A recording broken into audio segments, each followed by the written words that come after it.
Well, good morning, Conversation Crew. Good morning to you, whether you're joining us on our Facebook platform or YouTube, or maybe you're catching the replay later on today. But thank you so much for joining this morning. It is yet another great Sunday morning in the year 2022. We are in July, the third Sunday. I cannot believe how fast things are just moving right along. But I'm grateful to God to be in the land of the living and to be able to share this platform with you this morning. I tell you what, we always want to give a shout out to Bishop Maynard and Dr. Mary T for their wonderful love and support. We thank God for even spending some time with them on last week during the Tennessee 4th Triad. What a wonderful time we had in the Lord. It was just great energy there, great messaging that took place, and just a lot of great excitement for encouragement to all those who attended and were able to view online. It was just nothing but super fantastic. Yesterday, Pastor Jimmy Smith, he catches us on Sunday mornings and sometimes on the replay, just talked about that kingdom living. I tell you what, it just really knocked it out the park. And if you got a chance to see Bishop Maynard, if you didn't, go back and hit the replay on Friday night, usually is official night where you do a lot of preaching, but he was laying on hands and people were healed, set free, and delivered. And I tell you what, that is exciting to me. So it was great. If you get a chance, go back to the Tennessee 4th page and hit the replay and catch some of the great and exciting things that took place. Listen, let me get some shout outs out there. Miranda White. Hey, LC White, what's going on? Deborah Derrickson's in the house. Vera Cramper, how are you?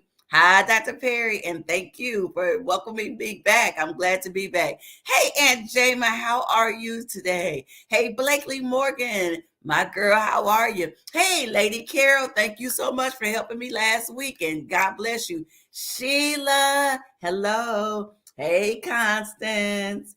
Erica, how are you? Pastor Andre Christmas, God bless you. We're yet praying for you. We're supporting you. Continue to do the good work and show strong. Thank God for you. Listen, I want to first of all say thank you to you guys. Those who have sent me messages, those who have IM'd me and let me know that this 70-12-3 series is really blessing you, not just in your spiritual walk, but in your personal walk too, that you're looking at who's close to you and who's not, and then the roles people are playing in your life.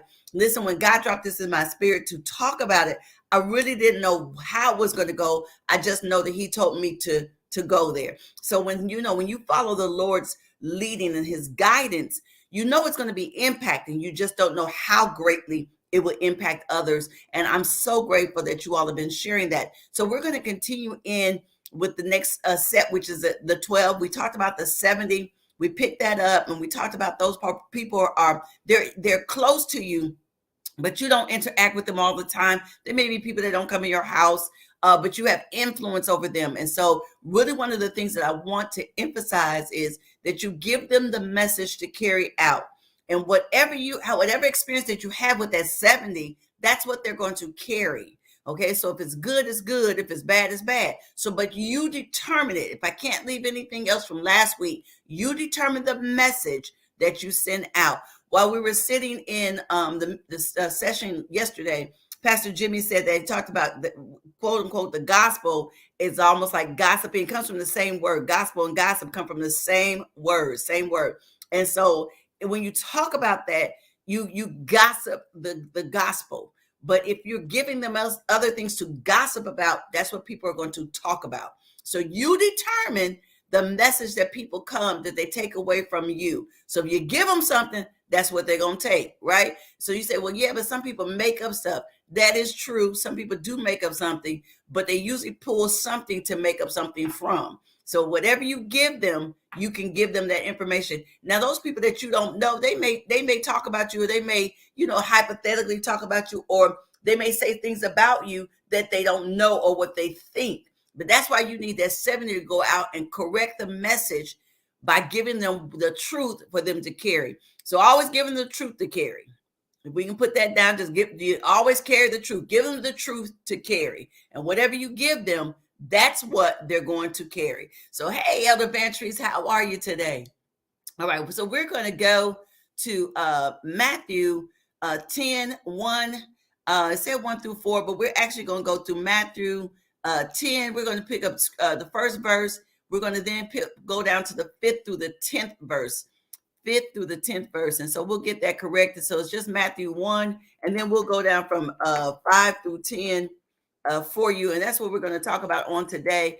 And we're just going to, I love this. I love this. So Matthew 10, Amplified Bible, verse 1 says, Jesus summoned his 12 disciples.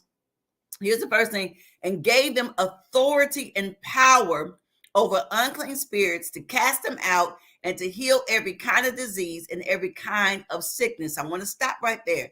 Jesus called his 12. So remember, he had 72 that he sent out. This is further, but this is what he called the 12, and he gave them authority and power over unclean spirits to cast them out, to heal every kind of disease and every kind of sickness. I'm contrasting this with the 70 because this is not what he said to the 70, but to the 70, he told them, go out 2 by 2, how to go in and out of the cities and the countrysides, and to discuss things with people and to share the good news of Jesus Christ, go into the homes, and if they find peace, speak peace, and if they don't, bring your peace back. Don't let it disturb you.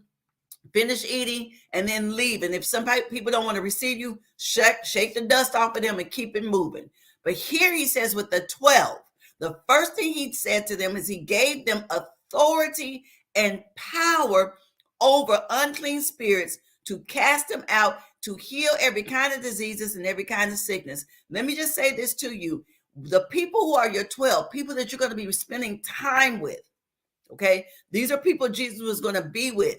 You have to give, they have to have the authority and the same power in which you're operating in. Why is this important? Because they're going to run into people who may not be like you, may be unrighteous, may have unclean spirits, and they need to have the power to cast them out. Jesus said, really, in his name, I'm giving you this authority and power to cast out the spirits. So here's something that we need to make sure we understand. Disciples, we talk about discipleship and disciples, discipline, same root word, had to have the authority and the power to do. Why is that important to understand this? You got to have the authority and power to do your assignment. A lot of times when, can I talk to the leaders? Leaders, when we are operating with people on our staff and on our team, we give them assignments. We give them a task. We give them things that they're supposed to do. But we don't ever give them the authority and the power, because as soon as they go out and make a decision, we're reeling them back in and correcting them, or we're not standing up for them. Let me just say this as a leader, and I want to share this with you. As a leader, and then as someone who has delegated leadership, one of the worst things that you can do is give somebody authority and power to go do, give somebody an assignment to go do something. And when they do it and they're met with resistance, and the person that they're met with resistance comes back to the leader and says, hey, this person has said this and done this, and you don't stand up for those who are under you. That is the worst thing you could do, because what you have said is you don't have the authority and power. So what they really end up being is either yes men or just occupying space. And I'm going to tell you now, they're going to get ran over by unclean spirits. They're going to get ran over by attitudes. They're going to get ran over by anything that comes to come against you. And then those 12 who you're operating with cannot stand up for you because they have no authority and power. So the first thing Jesus did with his 12 disciples gave them authority and power over unclean spirits to cast them out and to heal every kind of diseases and every kind of sickness. It is important because when you go out into the community, this is what Jesus was saying to them. When you go out there with these assignments and to carry the good news, you're going to face resistance. But once you get to the resistant areas, you have the authority and the power to bring it down. You have the authority and the power to walk or to tread or to move past resistance. You have the authority and power to do so. All right. So it's important that we understand that. We understand that you have to give people who are going to be with you the authority and power to push up against the people who are going to resist, because you're going to get resistance. Everybody's not going to like you. Okay. Now, I'm not telling them they got to defend. I'm not asking anybody to defend you and you tell your friends and family, you got to defend me. That's not what I'm saying. but they need to have the authority and power to speak on your behalf. We're dealing just from in relationships. These 12 are people who spend time with you, who know you. Okay, not just the ones who give them the message, but they know you, they see you. And sometimes you have to give people the authority to speak on your behalf. Okay, you could go ahead and speak on my behalf in this situation. Leaders, talking to family and friends, and I'm talking to ministers. When Jesus gave the authority and power, the same thing that you have to do that. So what does that look like for you?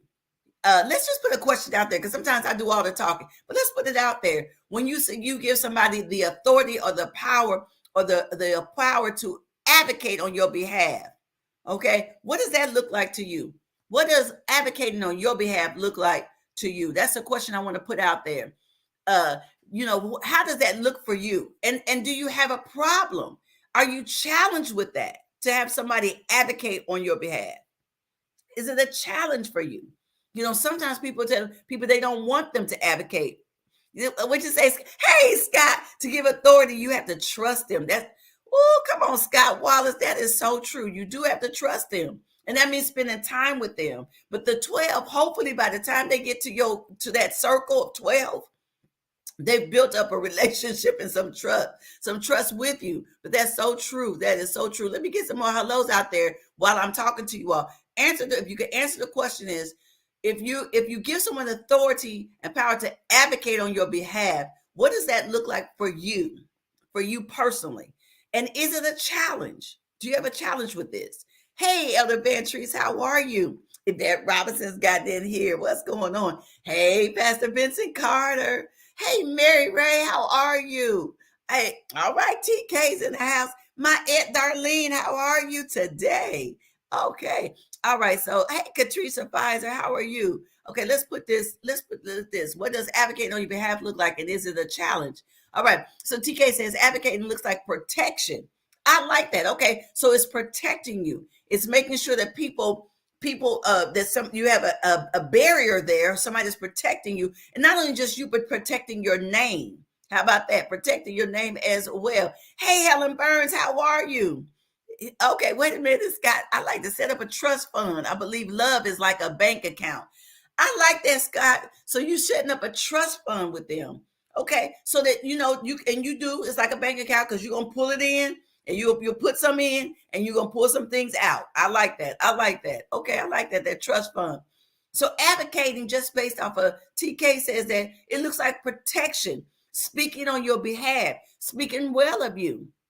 Advocating also would allow for you to go into places when things come up, right?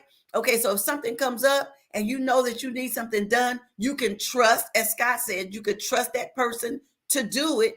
And when they go out, right, they're not going out taking the credit.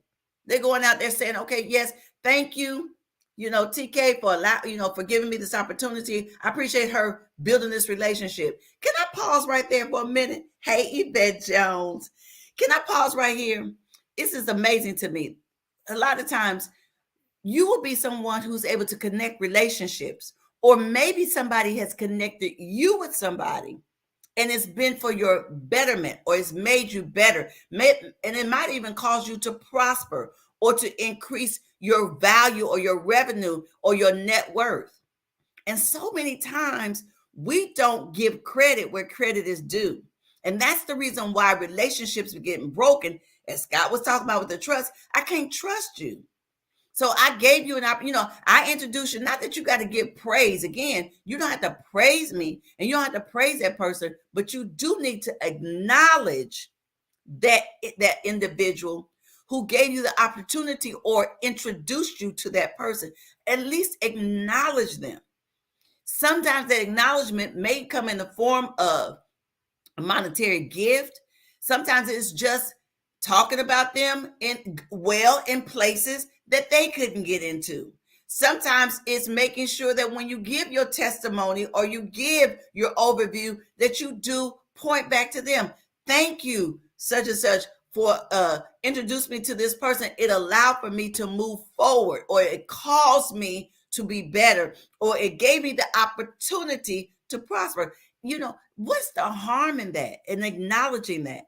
But I think a lot of times the reason why relationships have been broken is because we mishandle mishandle what the advantage or the value of the relationship. We mishandle the value of the relationship. We mishandle it. We devalue it by our actions and our deeds. All right. I'm going to say something behind that. We mishandle it by our actions and our deeds towards how we are interfacing with each other. And let me just say this to you. You can mess some stuff up.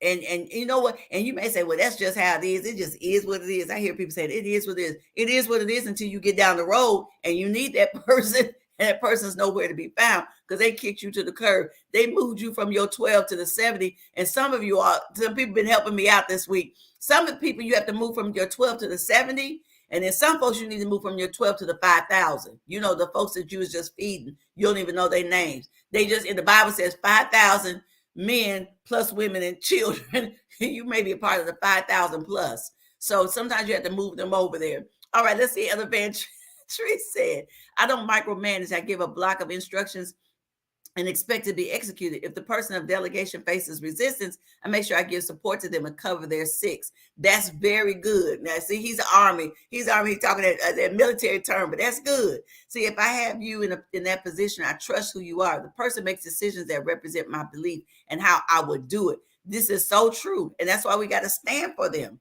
Let's see. Hey, Vivian, how are you? I have to give you credit, my friend, for oh, you are so sweet. So sweet.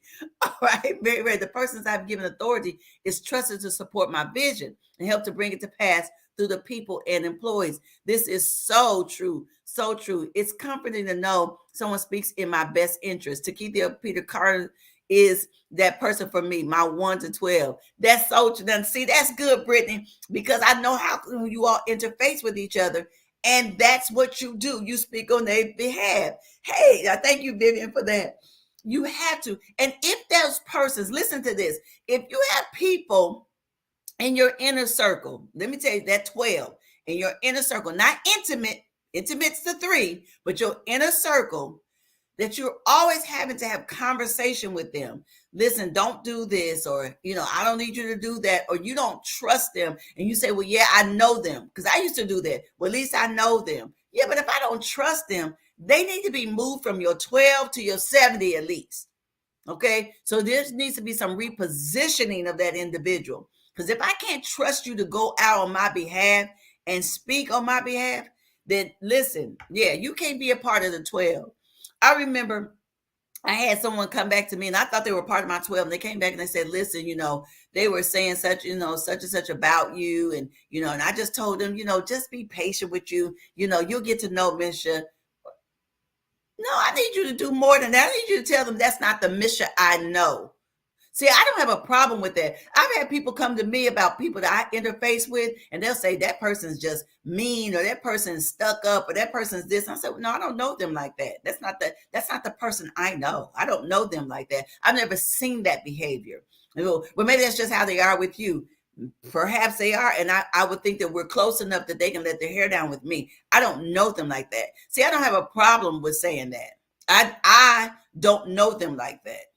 I don't know them. Now, some people that are close to me, and I do know them, and I may say to them, yes, that person, you probably just caught them at a bad time or something like that. Or I may say some things to them to let them know that person's close to me, and that we're not going to have this conversation with them. We're not getting ready to do that right now. Right.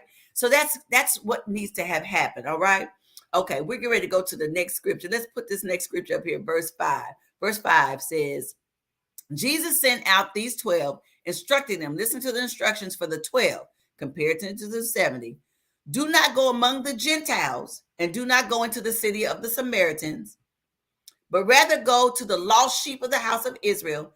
As you go, preach, saying, the kingdom of heaven is at hand. Then it goes on and says, heal the sick, raise the dead, cleanse the lepers, cast out demons. Freely you have received, freely give. Do not take gold or silver or copper money in your money belt. And then the last verse we're going to pick up, or a provision bag for your journey, or even 2 tunics or sandals or staff, for the worker deserves his support. Okay, so here's where we are with this verse 5. And let me just break it down one more time. He said, Jesus sent him out, instructed him, do not go among the Gentiles, and do not go into a city of Samaritans. Okay. Remember the last time with the 70, he just sent them out. He told them, you just go on out, right? And then go into the cities, go into places, carry the gospel, talk well of me, talk the good news. Because it wasn't good news of Jesus Christ at the time, it was just the good news. Because it didn't become the gospel of Jesus Christ until after he was crucified. So I want to make sure I say that. So it's just the good news. So go out and speak the good news. Teach them how I'm teaching you. Tell them what I've said to you. Just repeat what I said. Okay. So mimic me. Repeat what I said. This time he's being a little bit more specific with the 12.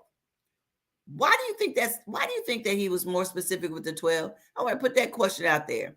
Why do you think he's more specific with the 12? Why do you think he was a little bit more specific with them? And he told them, don't go into the Gentiles. The Gentiles happened to be the unrighteous at the time, or people who were not like them. They didn't have the same value system. They didn't have the same beliefs. Why do you think he said not to go amongst the Gentiles or the Samaritans? I would love to get your opinion on that. Why do you think he said don't go amongst them? He told the 12 that, not the 70, but the 12. Why do you think he's more specific with the 12? I'd like to get your thoughts on this. Why do you think that? I have my own thoughts, and I'd like to share that towards the end of this. But it's very important for you to understand this, even in the relationships that you have. He says, don't go amongst the 12 at this time. Don't go amongst the Gentiles at this time. He told the 12 that, not the 70. You remember the 70? You don't know. You just give them what you're going to say. They're gone out there. But the 12 who have spent time with him, the 12 who he's grooming, they're in his space. So why the 12? Why not send them to the Gentiles and into the city of Samaria? Don't go amongst the Gentiles and don't go amongst the Samaritans. So let me just give you my thoughts, and I'll look for yours in the comments. For me, when you're spending time with people and they get to know you, sometimes when you go around other people, that are not like you, that don't have your same value system, they can rub off on you, right? And so those people who you're 12, you need to be able to trust them. As Scott says, you're building trust with them. It's amazing to me how someone who I am friends with, who are in my immediate circle, who are friends with people who don't like me, who don't believe in me, and they're open with not believing in me, and they are and they're overt with it. They don't have a problem letting people know that they don't believe in me. So it's very difficult to have someone in your immediate circle say they're with you and have access to you, who is also comfortable being with some people who don't believe in you and are not comfortable with you. I'm going to say it again. Your 12 have access to you. And people who have access to you cannot be chummy and friends with people who don't know you, who don't like you, and don't believe in you. The 70 can, because they don't have access to you. But people who are coming into your house, who can see the cobwebs and see the dust and see how you keep your house and how you live. And then those are the same people who will go out and spend time with your enemy, who has no regard. Because let me just tell you something. Even the best people who can keep the best secrets is going to slip up and say something. And if it gets to the enemy, it will become a weapon that can be formed against you. May not prosper, but sometimes the forming of the weapon can be damaging. May not be as damaging as the actual of the prospering of that. It won't prosper, but that formation can mess you up as well. And so that's the reason why it's important that you understand when he said to them, right now, don't go out to the Gentiles. Right now, you're going to the Israelites. You're going to the people who have the same type of value system, and we're going to work on them first. We're going to stay here. So sometimes you gotta make sure that you point out this person is safe to hang out with. Sometimes I tell some people, yeah, and I'm okay with that. I'll shift in a minute. If I'm hanging out with you and I kind of look how you moving around and I see you, I'll be like, okay, I'm gonna shift. Let me just tell you how I shift. I may not shift in having interaction with you, but I do shift my messaging with you. Can I talk to somebody right there? I don't shift my interaction with you. I may still say hi, we still cool, but I'm definitely gonna shift my messaging, which means I'm not gonna tell you everything. You're not gonna get all the access to me. Why? Because I'm watching who you're with. And if I know that that person over there is adamantly against me, oh, no, no, no. We're not going to do that. That's not going to happen. I'm like Abraham and Lot, made a little watch between me and thee. Some people have to give surface info, but he could trust the 12 in more detail. That's good. Thank you. You did. The 12 of those he protected. I like that. Okay. They were his intimate group. If he sends them to those that have problems, it could infiltrate their trust in Jesus. Come on, there go that trust. That trust is coming up again, Pastor Scott Wallace. That trust is coming up. And that's important because when you're building trust, you don't want to tear that down. Because I tell you what, once you have broken trust, it is hard to get back. And I don't, the most saved people and most sanctified people, once you've broken trust is hard to build. Now it can be repaired. Guarantee, let me just say that to you. It can be repaired. It can be repaired. But sometimes it does take a moment. I'm going to leave with this thought, and we'll pick up those scriptures that we just read next week. But even with Paul and Peter, both were out, and at one time they were out together.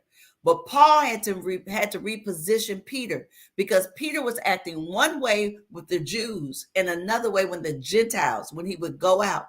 And Paul did not like that. That didn't sit well with him. Now, Jesus was a disciple of Jesus Christ.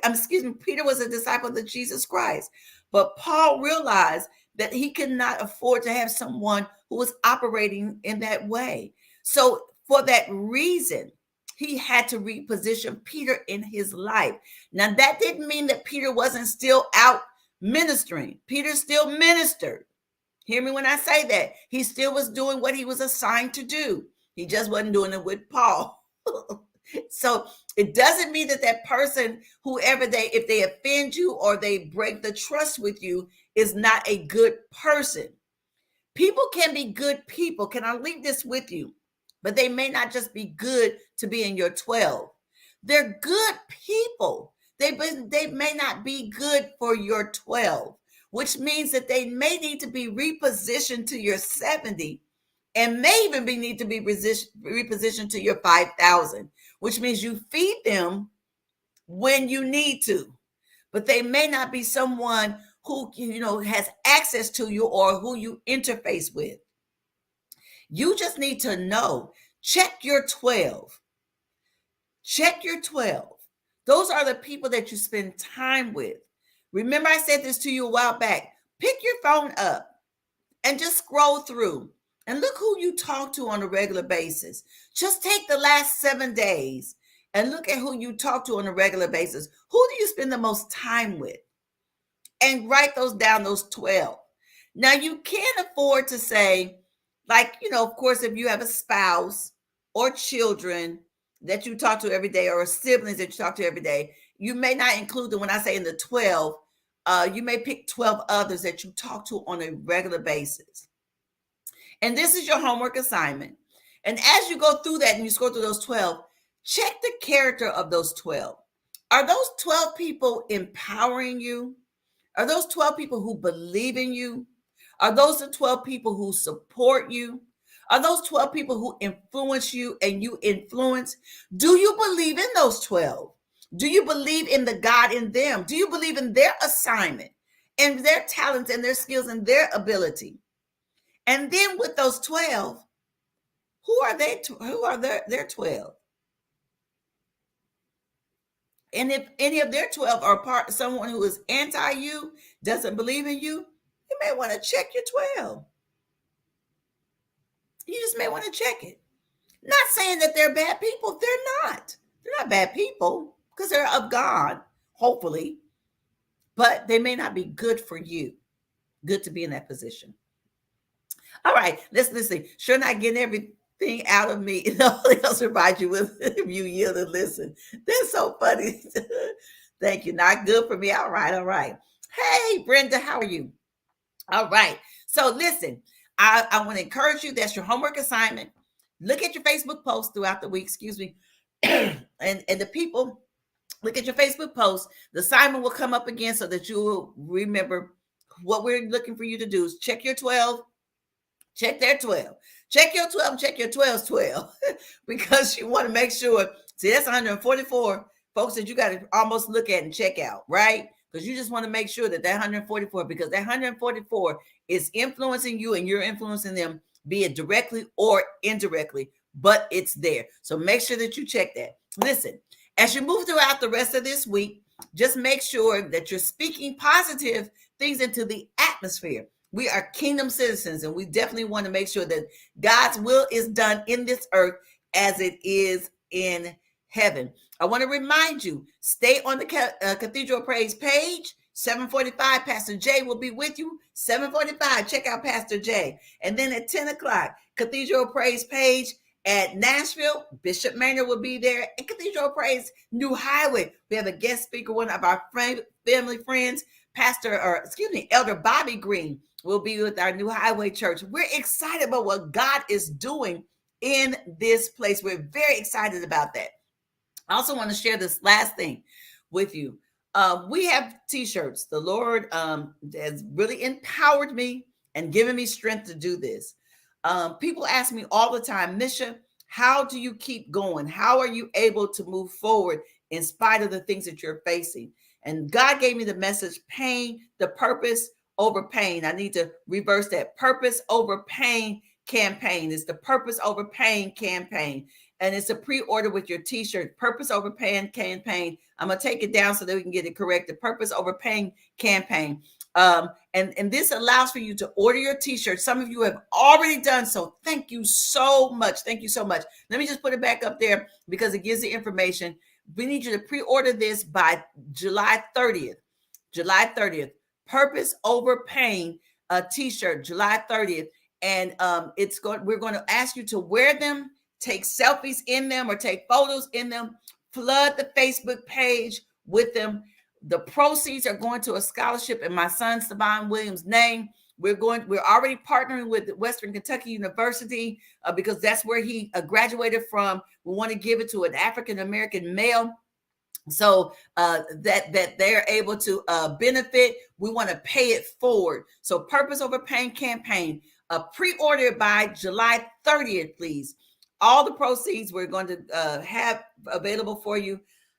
We have them in bling. We have them just regular script, but go ahead and order those. They're $25 and proceeds are going towards the scholarship. This, to me, just allows for people to understand that when you tap into your purpose, you may face painful situations in life. All of us are going to go through those things, but that purpose will allow for you to navigate successfully through the pain. And I'm praying for people who have lost loved ones. I'm praying for people who have gone through deaths of marriages, divorces, things like that, that are grieving. I'm praying for you. I'm praying for you, and I'm praying with you as I still walk through this. It doesn't go away. It's there, but it's how you handle it day to day that modifies, that changes. And so please understand that. And so this is why this is about the Purpose Over Pain campaign. So please order by July 30th. If you want to pick it up at Cathedral Praise, we'll make sure that it's there. If you want to pick it up at New Highway, we'll make sure that it's there. If you want to, if it's going to be mailed to you, just leave your information, your address, and we'll get it out there. Again, thank you for those who have already done that. I appreciate you so much. Remember that your voice is powerful. Your voice is valuable. We want you to go out throughout the rest of this week and make it a great week. Speak life into the atmosphere. And if you're not doing anything, 7:45 and 10 a.m., join us on our other platforms. We appreciate you so much. May God continue to bless you. May God continue to be with you, is my prayer. God bless you. Have a great one. Bye-bye.